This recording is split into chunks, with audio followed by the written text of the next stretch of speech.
আমি জানি সবাই অধীর অপেক্ষায় রয়েছেন যে শেখ হাসিনার সঙ্গে তুলসী গ্যাবার্ডের কি কথাবার্তা হলো।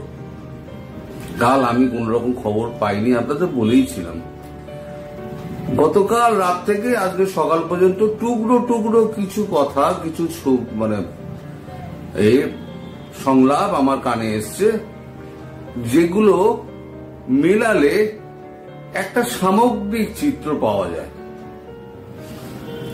যেমন ধরুন, এই বৈঠকটা হওয়ার আগে অজিত দোভালের সঙ্গে যখন কথা হয় তুলসী গ্যাবার্ডে, তখন তুলসী গ্যাবার্ড বলেন একেবারে কেঠো বৈঠক না করে যদি একটু ঘরোয়া আলাপ আলোচনার মধ্যে দিয়ে বৈঠকটা শুরু করা যায়, তাহলে প্রধানমন্ত্রী শেখ হাসিনা অনেকটা ফ্রি হতে পারবে, তার মত ছিল।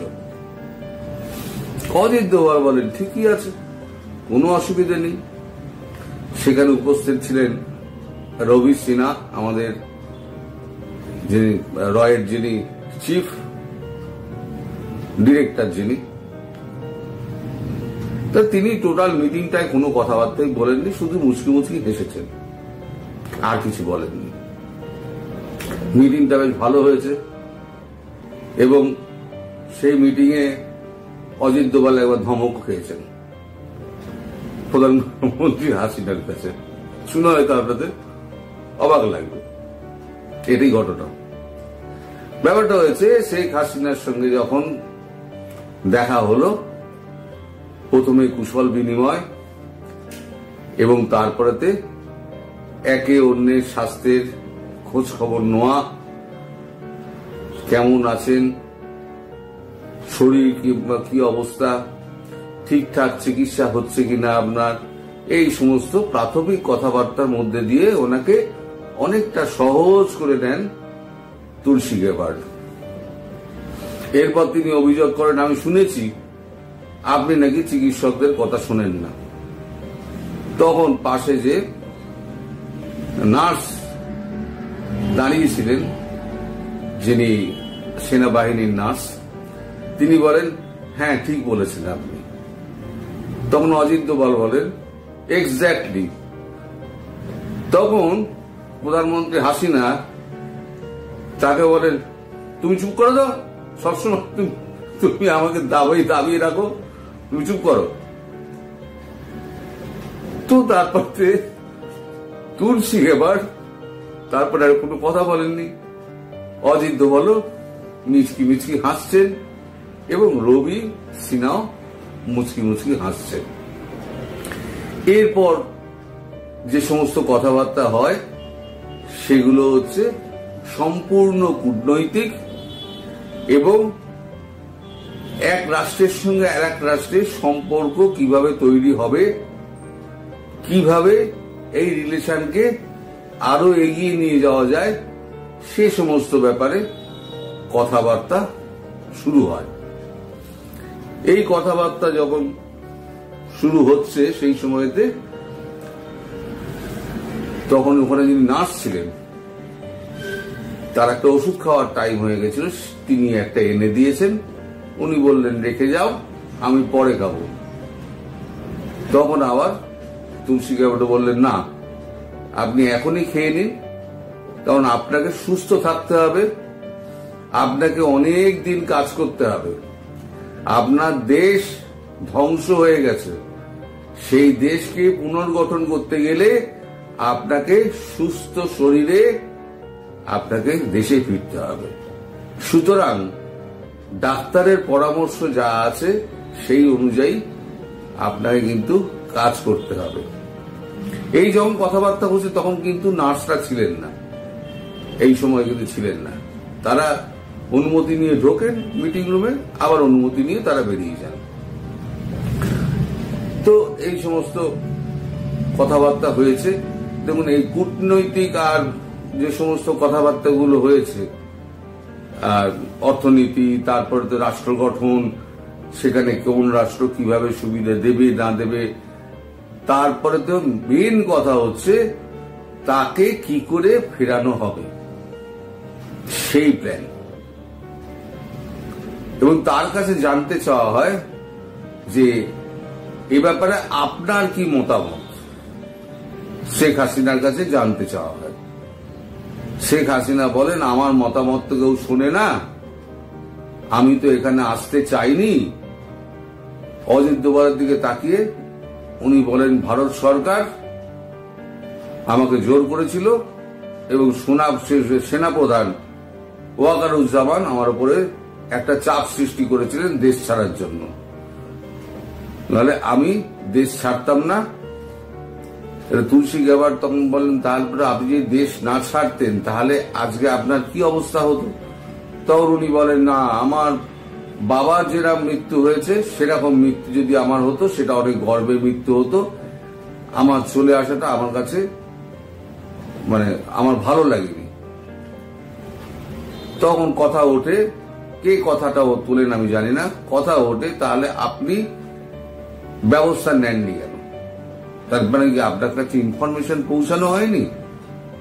তখন উনি বলেছেন, হ্যাঁ, আমার কাছে ইনফরমেশন ছিল, কিন্তু আমি চাইনি বাংলাদেশের বুকে এত রক্ত ঝরুক, সেটা আমি চাইনি।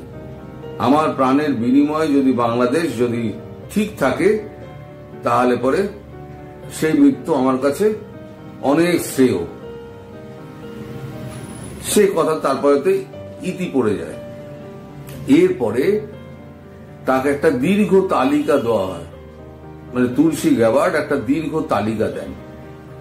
সেই তালিকাটায় বাংলাদেশের ডিজিএফআই থেকে আপনার সমস্ত সেনা সদরগুলোর কোন কোন সদস্য তারা জামাতিদের সঙ্গে যুক্ত আছে, হিজবুতের সঙ্গে যুক্ত আছে, আল শামস আল বদর তাদের সঙ্গে যুক্ত আছে, এটা জামাতেরই একটা অংশ, একদম পুঙ্খানুপুঙ্খভাবে তাদের নাম উল্লেখ করে তাদের ডেজিগনেশন উল্লেখ করা আছে যে এদের সম্পর্কে আপনাকে ব্যবস্থা নিতে হবে। এছাড়া কিছু সাংবাদিক, কিছু আপনার লেখক, বুদ্ধিজীবী এবং ওনার দলের কিছু নেতা যারা ব্যাকস্ট্যাবিং করেছিল, সেরকম একটা লিস্ট ওনাকে ধরিয়ে দেওয়া হয়।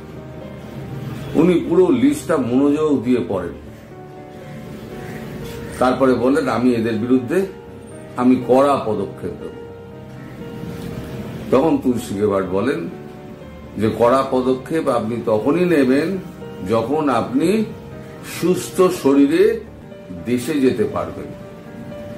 আমাদের প্রেসিডেন্ট আমার মারফত আপনার কাছে একটি বার্তা পাঠিয়েছি, যেটা আমি ঢুকেই আপনাকে আমি বললাম, আমি আবার আপনাকে বলছি যে তিনি চান আপনি প্রধানমন্ত্রী হিসেবেই দেশে ফিরুন।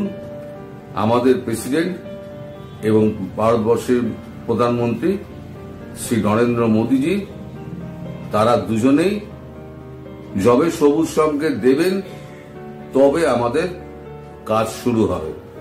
তার আগে আমাদের প্রেসিডেন্ট ভারতে এসে আপনার সঙ্গে একবার কথা বলতে চান। কি কথা উনি বলতে চান যখন জিজ্ঞেস করা, তখন উনি বলেন যা কি কথা হবে বা কি কথা উনি বলতে চান তা আমি আপনাকে বলতে পারবো না, কারণ তিনি কি ভাবছেন সেটা আমায় উনি বলেননি। উনি আপনাকে যেটুকু বার্তা পৌঁছে দেওয়ার আমি সেইটুকু বার্তা আপনাকে আমি পৌঁছে দিলাম।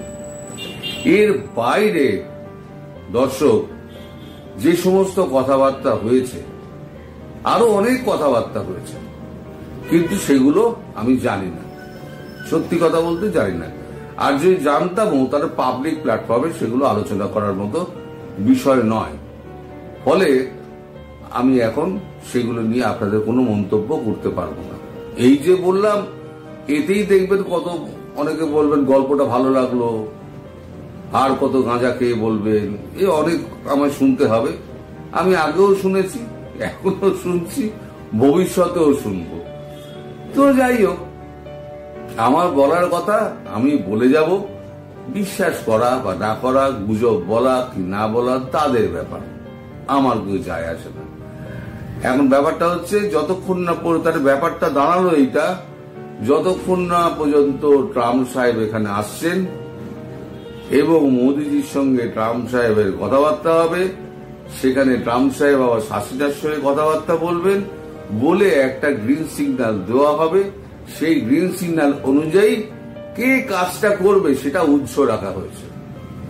কাজটা কে করবে আমার যতদূর সম্ভব মনে হয় এটা ওয়াকারুজ্জামানকে দিয়েই করানো হবে, এবং ওয়াকারুজ্জামান ভেতরে ভেতরে তৈরি আছেন। তিনি নিজের জায়গাগুলো ঠিকঠাক করে নিচ্ছেন, রিপেয়ার করে নিচ্ছেন, এবং বাকি যারা ওই হিজবুত জামাতি ISI পন্থী যারা ছিল তাদেরকে অনেকটা চাপিয়ে উনি দিয়েছেন। বাকি কাজটুকু সময় মতো হয়ে যাবে।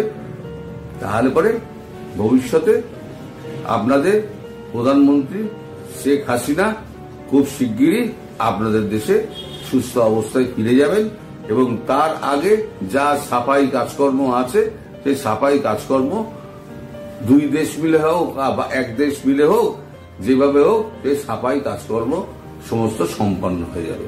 তাহলে এই হলো গিয়ে আজকের আমার মোটামুটি বক্তব্য। এর বেশি আমার কাছে আর কোনো খবর নেই।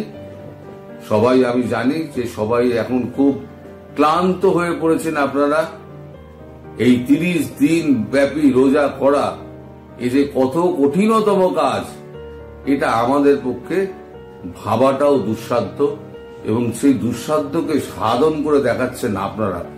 কোটি কোটি প্রণাম আপনাদের। সত্যি কথা, আমি মাঝে মাঝে ভাবি যে সত্যি আপনারা ধর্মের প্রতি অবিচল।